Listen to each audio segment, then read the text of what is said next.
ایک شکاری نے کنڈی میں گوشت کی بوٹی لگا کر دریا میں پھینکی۔ ایک مچھلی اسے کھانے دوڑی۔ وہیں ایک بڑی مچھلی نے اسے روکا کہ اسے منہ نہ لگانا، اس کے اندر ایک چھپا ہوا کانٹا ہے جو تجھے نظر نہیں آ رہا۔ بوٹی کھاتے ہی وہ کانٹا تیرے حلق میں چبھ جائے گا جو 1000 کوشش کے بعد بھی نہیں نکلے گا۔ تیرے تڑپنے سے باہر بیٹھے شکاری کو اس باریک ڈوری سے خبر ہو جائے گی۔ تو تڑپے گی، وہ خوش ہوگا، اس باریک ڈور کے ذریعے تجھے باہر نکالے گا، چھری سے تیرے ٹکڑے کرے گا، مرچ مسالہ لگا کر آگ پر ابلتے تیل میں تجھے پکائے گا۔ 10 انگلیوں والے انسان 32 دانتوں سے چبا چبا کر تجھے کھائیں گے۔ یہ تیرا انجام ہوگا۔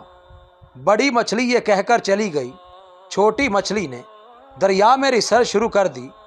نہ شکاری، نہ آگ، نہ کھولتا تیل، نہ مرچ مسالہ، نہ 10 انگلیوں اور 32 دانتوں والے انسان، کچھ بھی نہیں تھا۔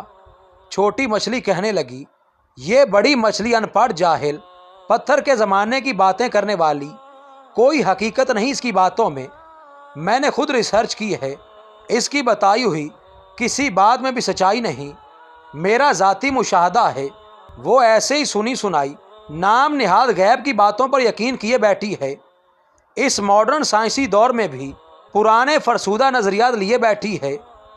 چنانچہ اس نے اپنے ذاتی مشاہدے کی بنیاد پر بوٹی کو منہ میں ڈالا، کانٹا چبھا، مچھلی تڑپی، شکاری نے ڈور کھینچ کر باہر نکالا۔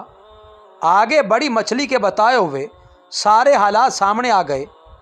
انبیاء علیہ السلام نے انسانوں کو موت کا کانٹا چبھنے کے بعد پیش آنے والے غیب کے سارے حالات و واقعات تفصیل سے بتا دیے۔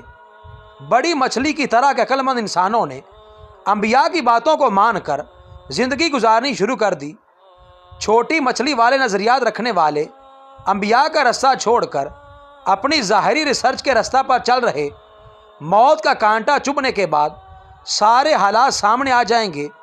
مچھلی پانی سے نکلی واپس نہ گئی، انسان دنیا سے گیا واپس نہ آیا۔